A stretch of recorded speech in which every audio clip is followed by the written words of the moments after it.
What's up guys, in this video I will show you how to make your own gradient background in Canva PC.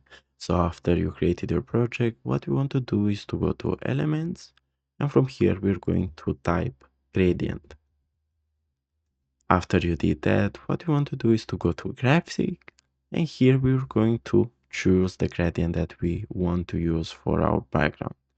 So for this tutorial, let's say this one. As you can see, this one is made up by two colors, is purple and white.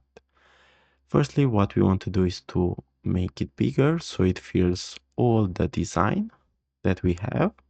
And then let's change the color white into another color. So let's say purple and red. And as you can see, as simple as this, you just made your gradient background. Also, you can try other colors like blue. Let's change the purple now into orange. As you can see, the colors are changing. So guys, thanks for watching and don't forget to leave a like and subscribe to the channel.